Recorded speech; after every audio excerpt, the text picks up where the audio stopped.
gente, boa noite, sejam todos bem-vindos a mais um programa Mensana. Que participações especiais hoje! Hoje eu e o professor Castilho, boa noite. Professor Castilho, seja bem-vindo mais uma vez ao programa Mensana. Boa noite, Renata. Grato pelo convite e pela oportunidade.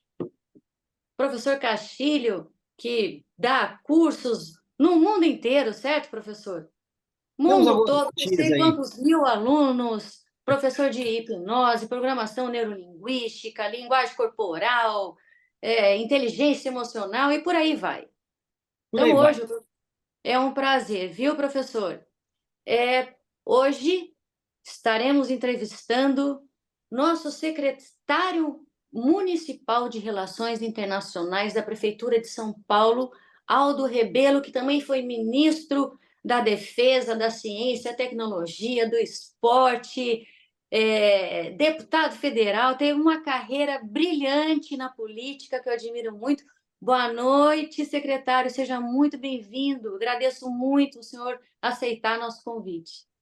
Muito obrigado a você, Renata, pelo convite. Boa noite ao professor Castilho e boa noite a todos os que nos acompanham nessa nossa conversa. É uma honra e uma alegria poder conversar com você sobre assuntos de interesse dos nossos internautas que nos acompanham. Obrigada, obrigada.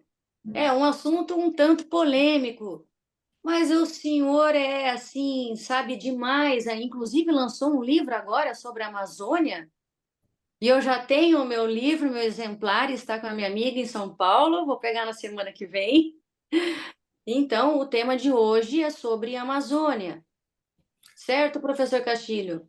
O tema de hoje é sobre o chamado pulmão do mundo, uma das nossas maiores riquezas, um dos maiores orgulhos que nós, brasileiros, temos, embora a Amazônia não seja exclusivamente nossa, existem alguns outros países ali ao redor, mas a imensa maior parte da Amazônia é nossa. Então, minha primeira pergunta para o secretário, embora ele esteja secretário de Relações Internacionais do município de São Paulo, não tenha nenhuma ingerência sobre a Amazônia, mas, como a Renata falou, escreveu um livro, e esse livro foi escrito em loco, praticamente em loco, né, secretário? Só foi lá, passeou pelo local, visitou os indígenas, viu de perto. Então, queria que o senhor compartilhasse com a gente a sua experiência de escrever um livro ao vivo, digamos assim. Claro que você não escreveu enquanto estava lá, ou até escreveu, não sei, né? Mas qual é essa experiência de fazer isso? Professor Castilho, Renata, o livro, na verdade, é a reunião das minhas convicções sobre a Amazônia, sobre o que ela significa para o Brasil e para o mundo.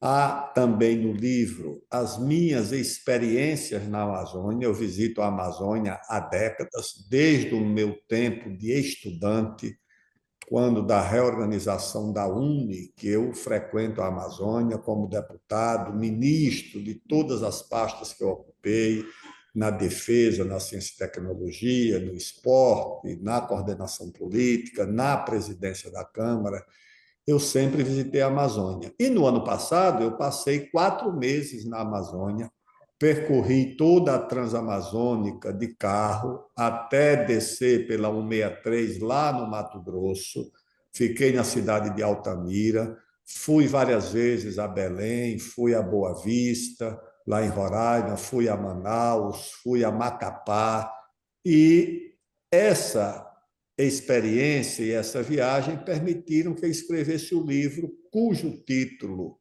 é Amazônia, a maldição de Tordesilha, 500 anos de cobiça internacional. O livro é composto de 30 e poucos capítulos, e nestes capítulos eu conto a história dessa cobiça e dessa disputa, desde o primeiro europeu que desceu o rio Amazonas, que foi um espanhol, Francisco Orellana, que viu as Índias guerreiras que deram origem ao nome da região, que são as Amazonas.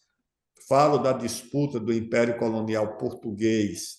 Exatamente, esse é o livro, está aí, Amazônia, a maldição de Tordesilhas, 500 anos de cobiça internacional.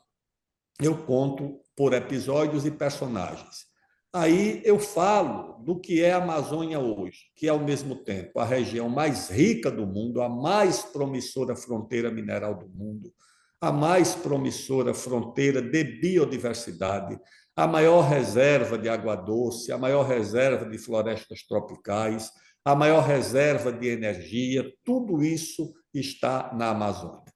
Mas, ao mesmo tempo, o paradoxo, a contradição é que na região mais rica do Brasil vive a população mais pobre, com os piores indicadores sociais, onde estão as pessoas com o menor índice de água tratada, de saneamento básico, de luz elétrica por domicílio, as maiores taxas de mortalidade infantil, de analfabetismo, de doenças infecciosas, principalmente entre a população indígena. O IBGE acabou de divulgar o número não, a porcentagem de analfabetos por município, e o maior percentual de analfabetos é no município que tem o maior percentual de população indígena, exatamente no estado de Roraima, que é uma tragédia.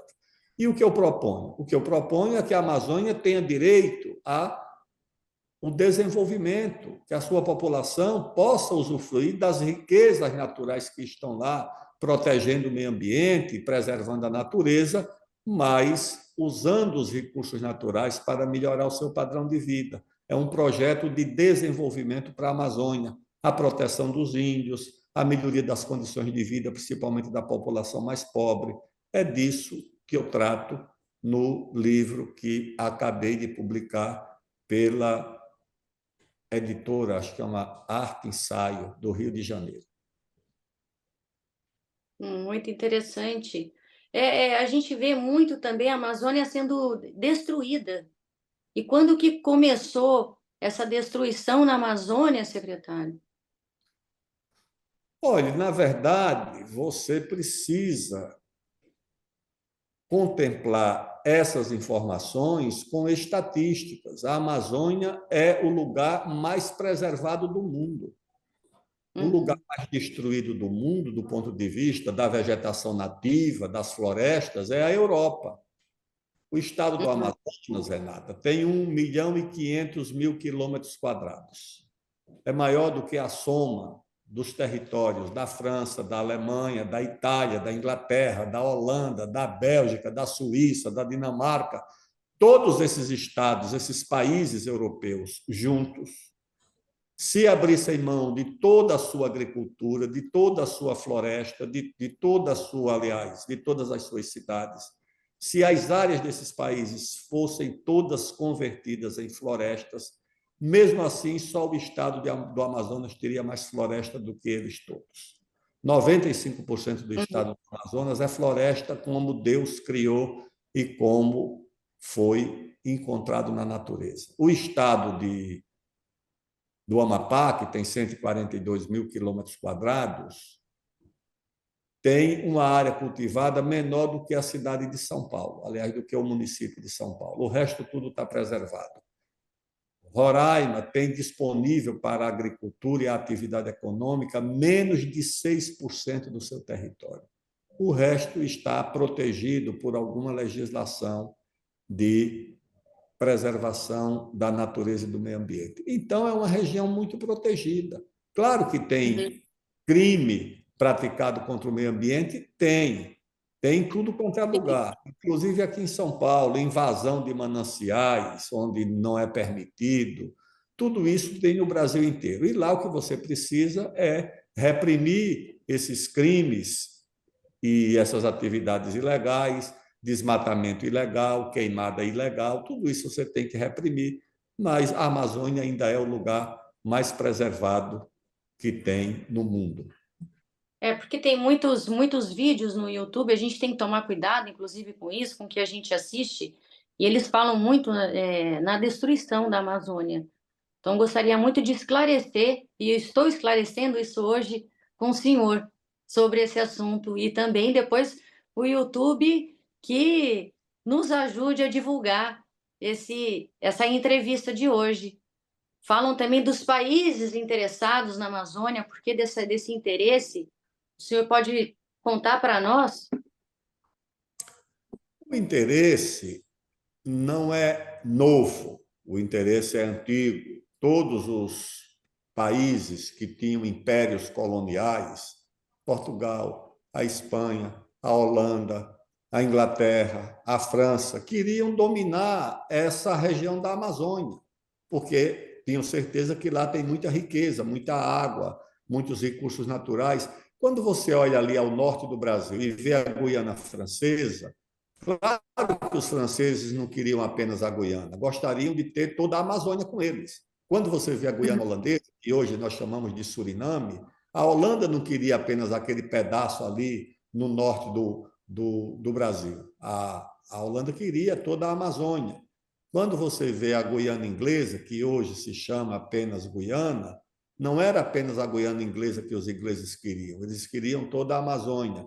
E a Espanha não queria apenas ali os países que hoje são o Peru, o Equador, a Bolívia, a Colômbia, a Venezuela. A Espanha também queria o Vale do Amazonas. É que Portugal, em aliança com líderes indígenas e com as missões religiosas dos jesuítas, dos franciscanos, dos mercedários, ocupou o Vale do Amazonas e protegeu e ficou com ele, até que o Brasil, quando ficou independente, herdou toda essa região, da ilha de Marajó, na foz do rio Amazonas, até Tabatinga, na fronteira com a Colômbia e o Peru.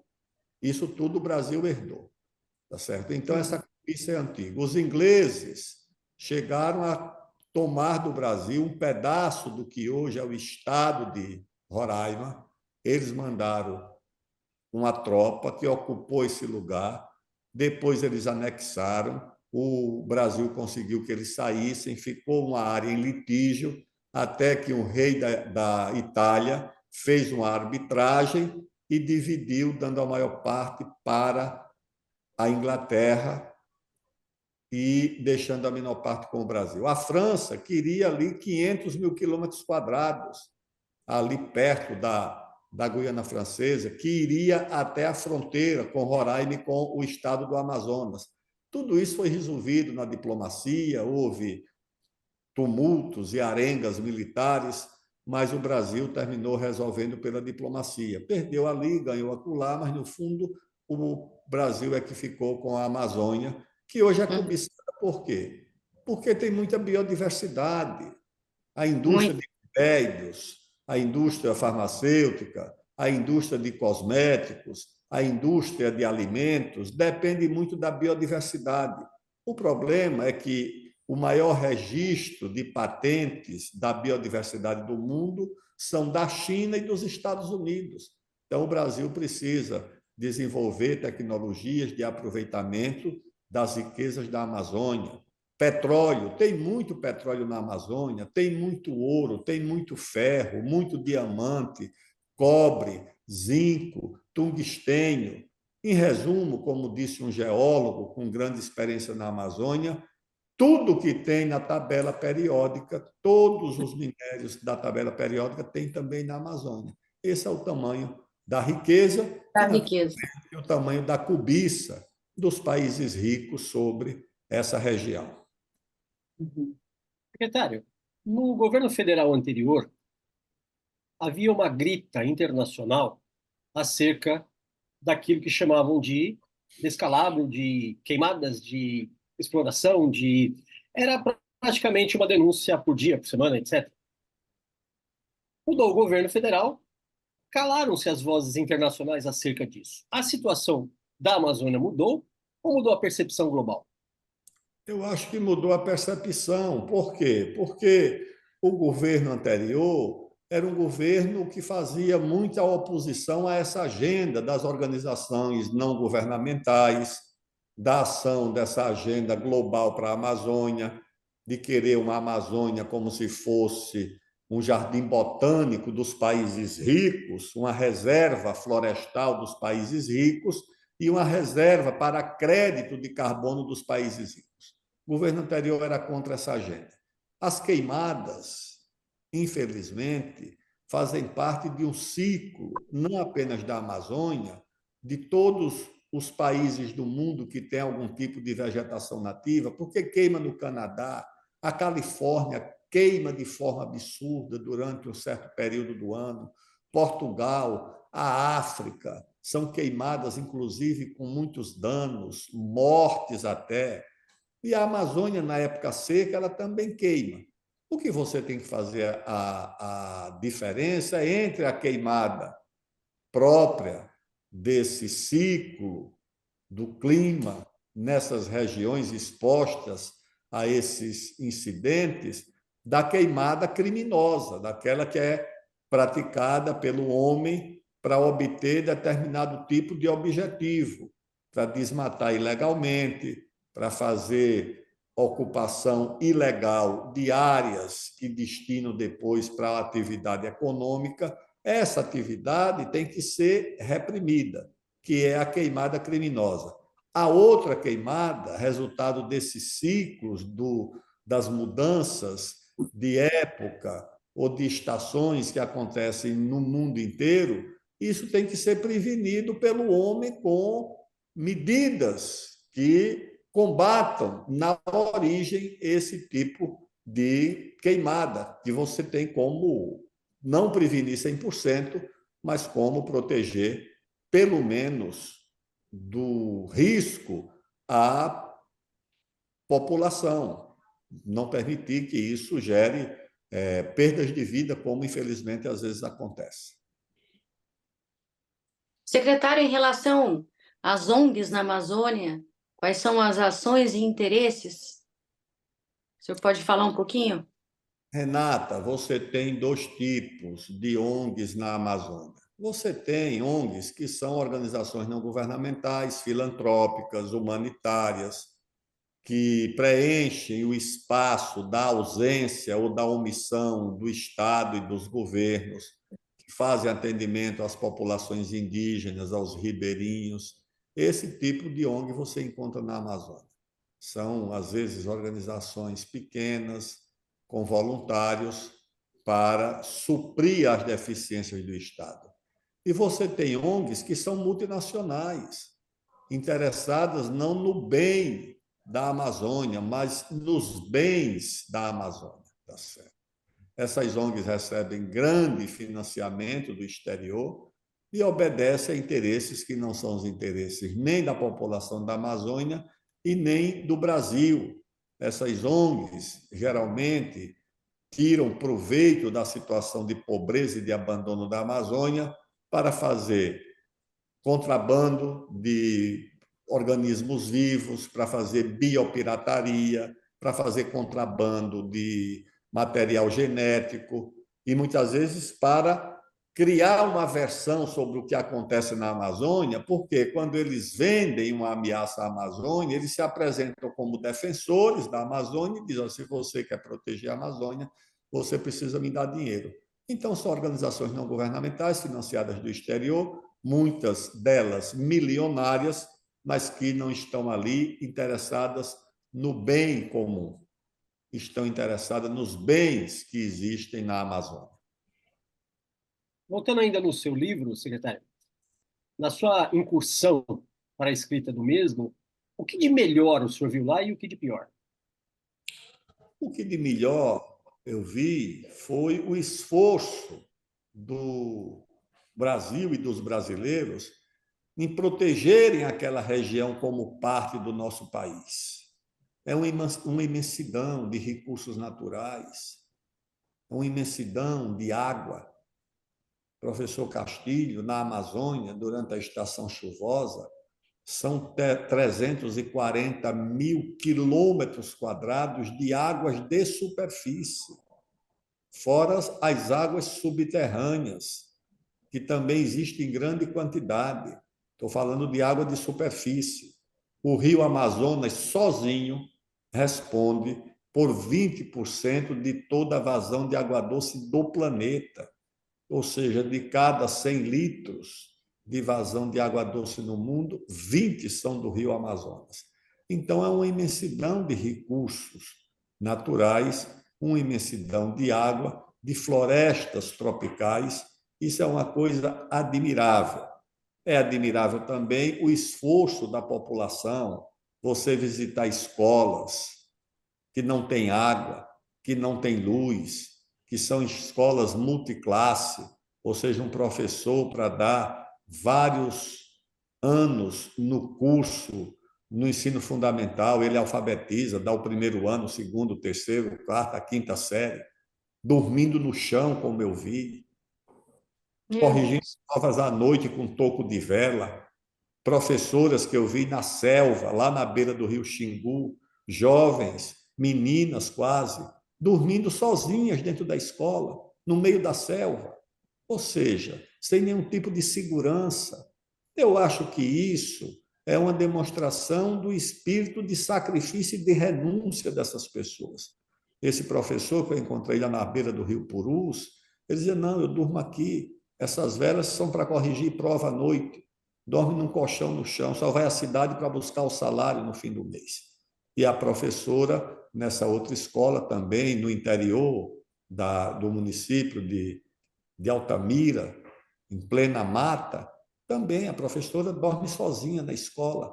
Eu acho que isso é a demonstração do quanto essas pessoas se dispõem ao sacrifício e à renúncia para educar as crianças e para dar a sua contribuição à formação da cidadania naquela região. O trabalho das Forças Armadas, do Exército, da Marinha, da Aeronáutica, que eu, como ministro da Defesa, acompanhei de perto para levar vacina, remédio, atendimento médico às populações indígenas, principalmente, algumas delas que sequer falam português, que você tem que levar de helicóptero, inclusive o tradutor do português, da língua indígena que está sendo falada pelo paciente, e o atendimento com tanta paciência, ver uma dentista, uma tenente da aeronáutica, escovando os dentes de um menino já de 10 anos de idade, e você pergunta, mas esse menino não sabe escovar os dentes? E ela diz, olha, ministro,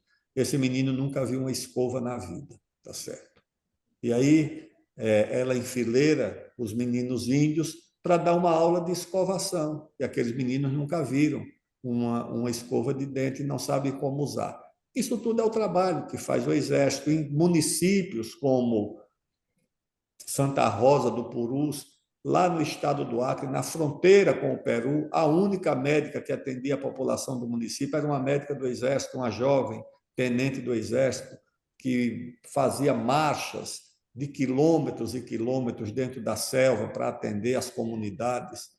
Essa coisa é admirável que nós vimos na Amazônia. Mas, ao mesmo tempo, eu testemunhei, no caso da população Yanomami, um elevado nível de subnutrição, tá certo? As índias com as costelas de fora, subnutrição, é isso, uma fome, população subproteica, subalimentada, doenças infecciosas num nível muito elevado de doenças infecciosas, muita insalubridade, não tem água tratada, não tem luz elétrica, um índice muito elevado de analfabetismo entre as populações indígenas, e que isso tudo você precisa do apoio e da ação do Estado. Você não pode deixar a nossa população mais vulnerável, que são os indígenas, abandonados desse jeito e nem obrigá-los a viver como viveram os seus antepassados.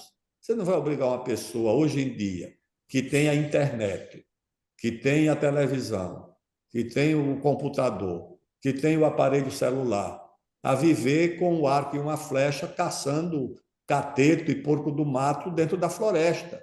Isso é uma coisa abominável. E tem gente que defende isso porque acha que essa é a cultura dos índios. Por que essa é a cultura dos índios? Eles não escolheram isso. Alguém pode escolher por eles? Por que é que o índio não pode ter um aparelho celular? Por que ele não pode ter uma televisão? Por que ele não pode ter um computador?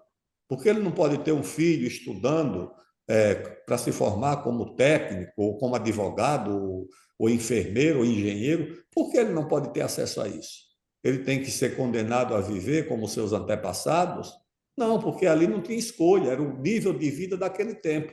Hoje a situação é outra, e você tem que trazer a população indígena, a não ser que eles não queiram isso.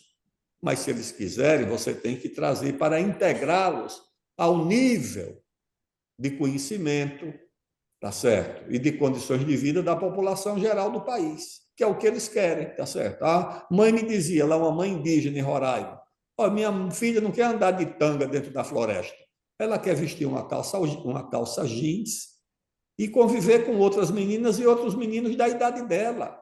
Como todo adolescente, gostam de viver em conjunto, coletivo, andar para cima e para baixo, tudo junto. Não é assim que os adolescentes gostam de viver, em grupo? Por que é que a Índia tem que viver na floresta?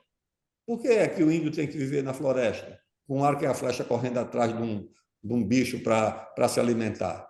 Eles pedem para mim uma espingarda calibre 20, eu acho, que é uma espingarda de alcance médio, para poder caçar, porque é mais fácil caçar com espingarda 20 do que caçar com arco e flecha. Você leva um celular, quando você tem acesso à internet, e todos querem ver como funciona, querem tirar uma foto, querem ver um celular funcionando. É natural? Claro que é, tá certo. Mas tem gente que acha que não, tem gente que acha que não pode nem ensinar português, a população indígena. Você ensinar português não vai quebrar a cultura nem a tradição indígena, como você ensinar inglês não vai corromper a nossa língua portuguesa. Você vai até ter apenas um segundo idioma. O indígena pode ter o idioma dele e pode ter o português, porque senão você vai fazer atendimento médico numa região que tem 60 idiomas indígenas, professor Castilho. Ou você vai ensinar o médico 60 idiomas indígenas, ou você vai ensinar português aos indígenas para poderem se comunicar com os médicos, tá certo? Porque uma vez eu vi, não foi nem na Amazônia, foi no Rio Grande do Sul. Eu era estudante da Uni, visitei lá o hospital universitário, eu vi dois meninos acadêmicos em torno de um paciente que estava deitado numa maca e eles aperreados. Eu encostei e digo, qual é o problema aí? Ele diz, o problema é que era um colono alemão que não falava português e os meninos da medicina não falavam alemão e não se comunicavam com o paciente para perguntar o que ele estava sentindo. E nem tinha um tradutor na hora. Tá certo? Eu digo, olha, os meninos não tiveram aula de alemão na faculdade de medicina. Tá certo? Eles se comunicam em português. Então, lá na Amazônia tem isso. Muitas vezes a Marinha, para atender o Exército, a Aeronáutica, tem que ter um tradutor. Então, é preciso que as populações indígenas protejam a sua cultura, as suas raízes, as suas tradições, mas aprendam português, porque você não tem como dar aula numa escola técnica ou onde for, somente em idioma indígena. Vai matricular o menino na academia militar, é português. Vai estudar numa escola técnica, é português. Tem gente que acha que não, que isso vai mudar a cultura. É umas coisas erradas que é preciso, naturalmente, mudar. E Excelente. a população indígena sendo alfabetizada em português, teremos mais leitores para o seu livro também. Também, para todos os livros que se publicam em português, e depois, além do português, você também pode ter um terceiro idioma. O índio pode querer aprender espanhol, francês, inglês, russo, chinês, como todo jovem estudante hoje em dia deveria ter, tá certo? Ter um segundo e um terceiro idioma para Eu facilitar. comentei, eu comentei do seu livro, secretário, por conta de ser o assunto deles lá. Então, eu imagino um índio sendo alfabetizado e lendo um livro sobre ele. Quando eu estava na faculdade de psicologia, eu estava fazendo uma incursão pela Amazônia e estava lendo um livro chamado Tristes Trópicos. E eu estava no ônibus lendo o livro. Em determinado momento eu comecei a olhar para o redor assim, eu falava assim, eu estou dentro do livro. Eu lia um pedaço e olhava pela janela e dizia assim, isso que eu estou vendo está escrito aqui. E eu não sou indígena, eu não sou amazônico, e por isso que eu fiz essa brincadeira. Eu imagino um índio lendo algo sobre ele. Como é que deve ser essa percepção de uma terceira pessoa?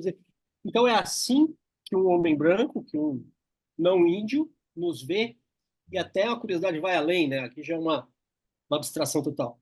O quanto eles concordariam, o quanto eles discordariam, o quanto eles corrigiriam, eventualmente, porque, óbvio, o secretário foi lá com a visão de um homem branco, urbano, para escrever sobre uma realidade que ele está apenas observando, não vivenciando. E é só essa curiosidade, assim, mas óbvio que isso é só uma ideia aqui meio pirotécnica. Mas eu conversei e converso muito com lideranças indígenas, não apenas da Amazônia, do Pará, do Mato Grosso, e aqui também do Sul, do Sudeste, tem população indígena em Santa Catarina, no Paraná, no Rio Grande do Sul. E há muitas diferenças de opinião entre eles, tá certo? Há uma população que é mais resistente à integração, acha que tem que se preservar dessa presença, dessa convivência com outras, com outros grupos de brasileiros que não indígenas, e há outros que querem se integrar, inclusive economicamente, que querem cultivar suas terras, já são alguns pecuaristas, outros agricultores. Eu vi mesmo no estado de Roraima, por exemplo, os macuxis, diferentemente dos Yanomamis, eles já estão economicamente integrados na atividade geral do país. São agricultores, são pecuaristas, têm uma forma própria de manejo, conviveram muito com outras populações não indígenas, principalmente de nordestinos, maranhenses ou paraenses que foram para Roraima. E há, no caso, os Yanomami, que estão num estágio diferenciado, não são índios isolados mais, mas têm um contato muito menor com as populações não indígenas. No Mato Grosso, do mesmo jeito. Você tem os chavantes, já no nível elevado de integração, os parecis, que já têm hoje uma atividade agrícola muito forte, com cooperativas produzindo principalmente soja, e também a mesma coisa acontece com os caigangues ali, acho que em Santa Catarina, que também já tem uma atividade econômica muito significativa. E outros que pensam de forma diferente, são mais ligados a essas organizações não governamentais, são mais resistentes à integração. E nós temos que conversar e conviver e debater com todos eles. Bom, pessoal, ótima entrevista. Eu fiquei de tomar conta do horário, já deu o nosso horário, infelizmente. Tem muitas perguntas. O professor Castilho deve ter mais perguntas. Eu tenho aqui, recebida de muitas pessoas também, perguntas, mas infelizmente hoje a gente não vai conseguir continuar esse programa. Mas quando voltar ao vivo, a gente continua. Espero receber o secretário lá na AltV, nos estúdios da AltV.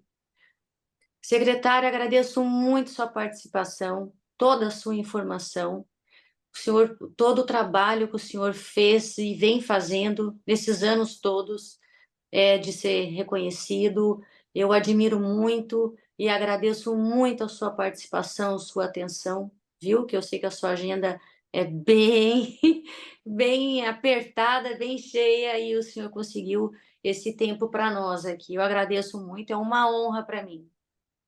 Muito obrigado, Renata, muito obrigado ao professor Castilho, muito obrigado aos nossos internautas, viu? E até breve para retomarmos essa conversa sobre a população indígena, sobre a Sim. Amazônia e sobre o Brasil. Tá bem? Um fraterno abraço e até breve. Professor Castilho, obrigado pela participação, viu? Agradeço novamente a oportunidade e, para encerrar, a última perguntinha bem simples, que a resposta é muito rápida também. Secretário, Palmeiras tem Mundial? Não apenas tem, professor, mas é o primeiro mundial de clubes reconhecido pela FIFA em ata. Os outros têm também os seus títulos, mas o único reconhecido em ata da FIFA e que será o único a ser o primeiro mundial é exatamente o da gloriosa Sociedade Esportiva Palmeiras. Um abraço. Tema para uma outra entrevista. Muito grato. Um Obrigado. abraço, professor. Obrigada, gente. Boa noite. Até a próxima. Obrigada. Tchau, tchau.